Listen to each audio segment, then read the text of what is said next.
Welcome, friends, to this afternoon session. I understand there's a warning on about the weather that snow will start at 3 o'clock. Just started. And will increase as the evening goes on, will snow all night and will snow all day tomorrow in this area. It appears that two snowstorms are crossing the country from coast to coast. One is a light one and one is a heavy one, and one follows the other. Almost like they have some consciousness of their own. Sometimes I watch these, they have these tornadoes that go, and the pathway these tornadoes take is so strange. We haven't had many tornadoes in India, but many years ago, we had one in New Delhi. The tornado attacked so many buildings, a hospital came right in its pathway. It moved away and then came back to the line. Just made a detour to save the hospital. So it looks so odd. Therefore, many people in India believe that these whirlwind movements of particles are all controlled by a soul, that they are also temporary living things. They also believe that souls can be disembodied from the physical body and become ghosts. And two types of ghosts. The ghosts that are born because of an accident, unnatural event like murder. A person is murdered, the body is killed, the person is there. And the person wonders what happened, what happened, and is angry. The mind is angry, and the mind is looking at what happened, where it happened, and gets stuck at that location for a long time. And in Indian language, we call them pret. So the others who move around are called bhoot. Bhoot and pret, two types of ghosts. Those who remain at one local place for a long time and those who roam around all over. So the ones that are stuck at one place, they are responsible for what we say haunted places. That this house is haunted. They just study the history. Yes, a murder took place there. Suicide took place there. Unnatural death took place there. Accident took place there. So those people believe that these disembodied spirits can see us.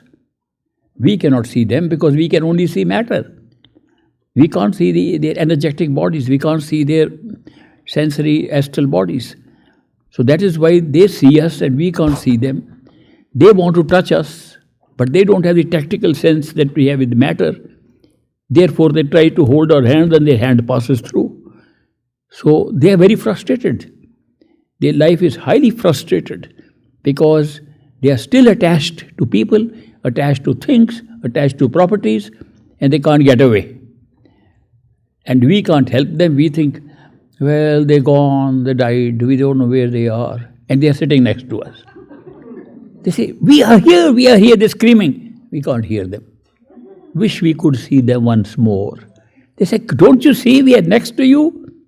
And we can't hear them, and we can't see them. So their frustration increases with everything. So that is why sometimes they say that part of life, which is disembodied spirits at one location, is a very bad karma, and you are paying off a very bad karma. The suffering is so much in that state.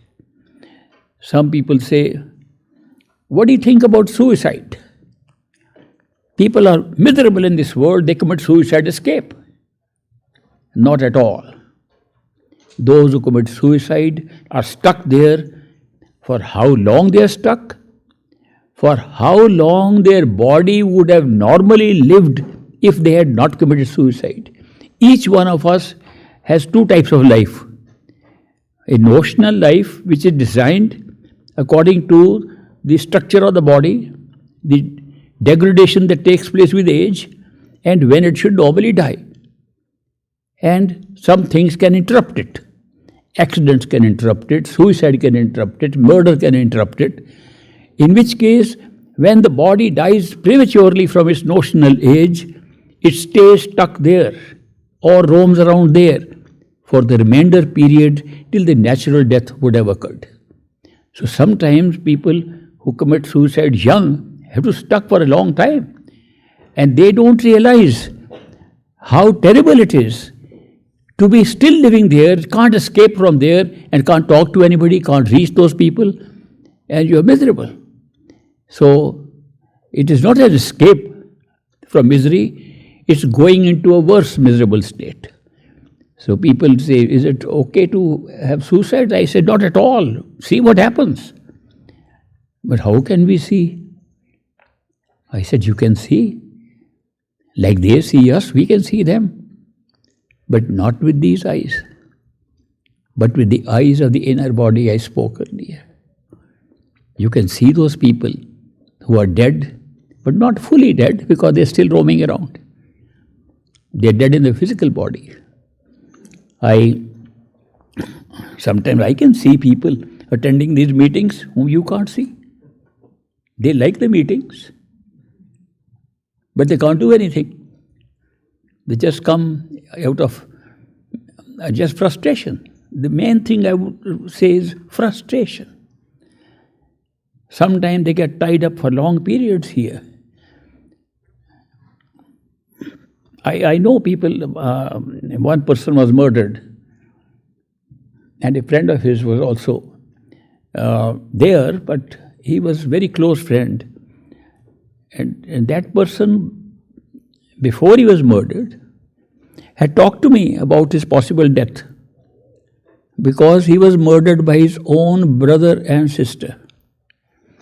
And they chased him, they tried to kill him several times. He came to me, he said, will this follow my life, that they are always trying to kill me? I have to avoid myself from my own siblings.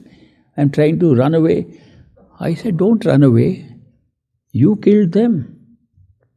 Look back in your own life. Past life, you killed them mercilessly.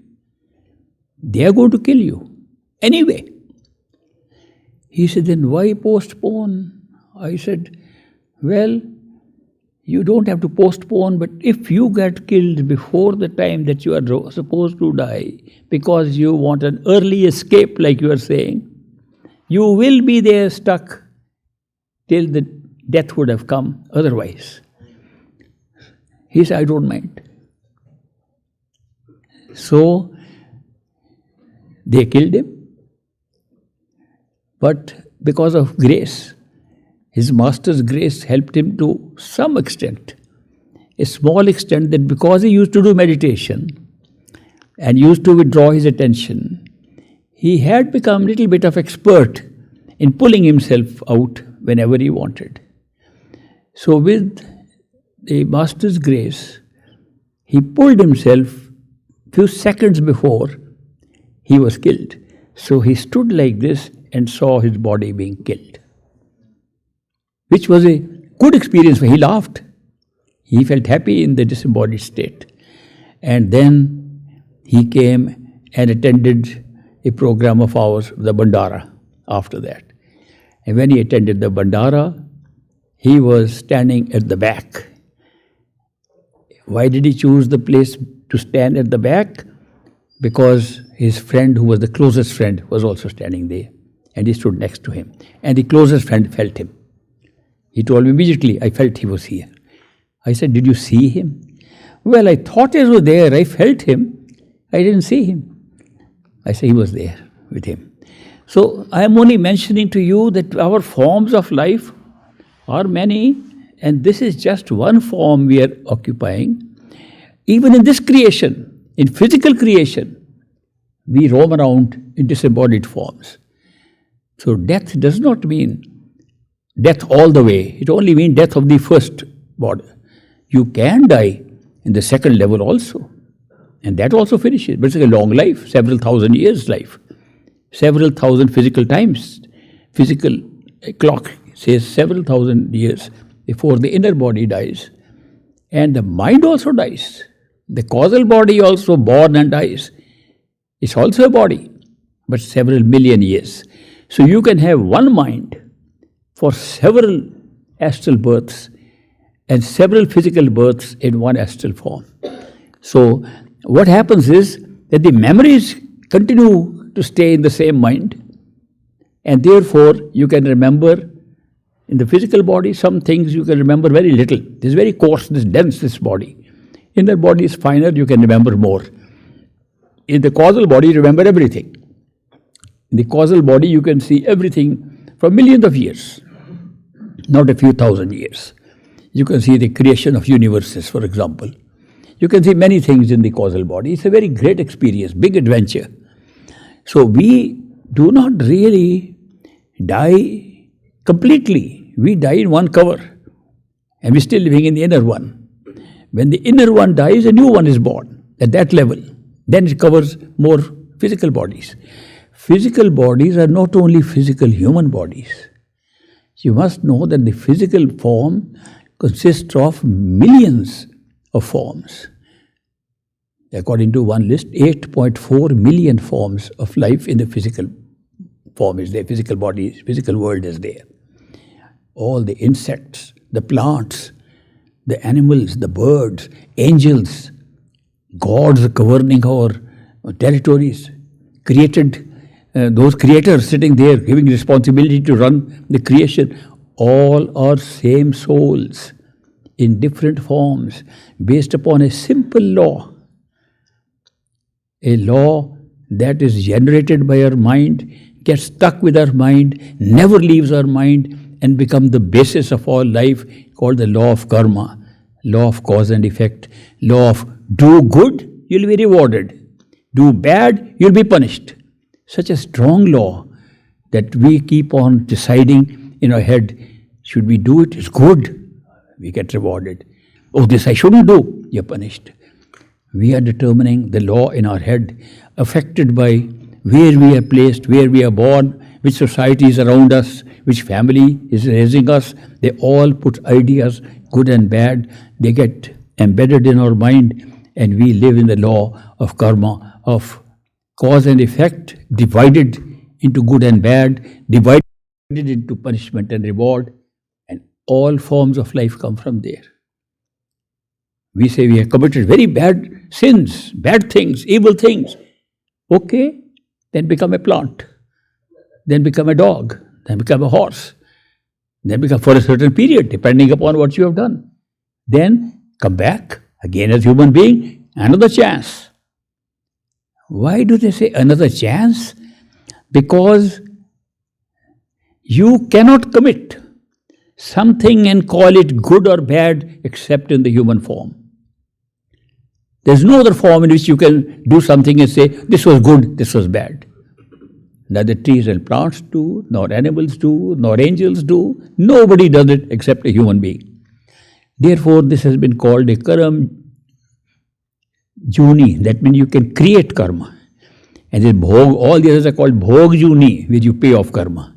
Can you imagine the versatility of the karma we can create, the quantum of karma we can create in one human life?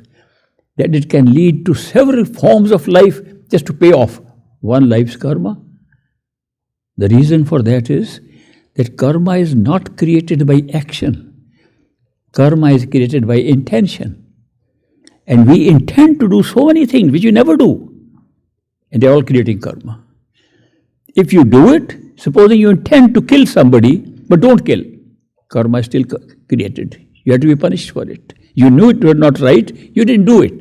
Karma is still created. If you actually kill, the karma becomes amplified, becomes worse. The reward punishment level goes up for that. So all the time when we are having thoughts in our head and intending to do things, we are creating karma. So since we are thinking and intending all the time, we create in one lifetime so much karma, we can sometimes take 100 lives to pay off. And it's not possible to pay off in the very next life, because life in the physical form, or in some forms, the trees can last thousands of years. Some forms can last in the higher planes, can last for millions of years. You can stay there for a long time. But if you come back here as a physical human being, it's too small a period. Therefore, in 100 years life, you can't pay off the karma of one life. You can pay 10, 20%, 30%. What happened to the rest? Bulk of the karma you created in the last life, you can't pay off in this life. Where is it going? It's going into your mind, a reservoir, and the mind in the causal self, which we call the Sinchit karma, reserve karma, is reserved. Mind can pull up again and again from there to create new lives. If you had a totally karma-free life means where you made no decision, but drifted like a boat on a sea. Rudderless boat, no engine, you just drift. If you live a life like that, make no decisions, whatever circumstances take you, go with it. You're creating no karma. There's plenty sitting inside your head to create several more lifetimes. Therefore, even trying to be karma-free does not let us get away from it. It's a very big trap. Very big trap. Therefore, we need some real good assistance to understand how this is a trap, to understand how we can get out of it. And all that comes to us when we are ready to get out of the trap. When we are ready to escape, perfect living master appears, tells us the way, says, go within yourself. Truth is not to be found anywhere else. You can go to as many temples as you like. You can go to as many churches you like. You can go to as many synagogues you like. Go to any mosque you like. Go to any place of worship you like. Nothing will be there except in the only place of worship, the only place of discovery. That's your own self, your own head on your body. Go within that, you will find it. These are copies of the head. They made in the original pieces of worship, Buddha's times and even earlier in India and elsewhere, they made stupas, round domes, and they still sometimes use domes. What is a dome? A copy of the real dome. We are all wearing on our bodies. That's the real dome. There used to be certain types of headdress, popular headdress with spikes coming in and they're very decorative. Churches are decorated like that. Cathedrals are decorated like that. They're all trying to copy the head, trying to say, this is it. That was example. We play music there, we sing songs there, and not listen to the music inside and the songs going on inside us. We say prayer there, we don't listen to our own prayer going on inside us. So this was symbolic outside. And we are now running after symbols and forgot what they were symbolic for. So the truth is all inside. If you are a seeker and have been lucky that your time has come to find out, you will find everything inside. Very happy to share all this with you and have a safe journey, drive safely and see if your flights are going. If not, enjoy another stay here or whatever. Thank you very much. I'll see a few people who I had promised.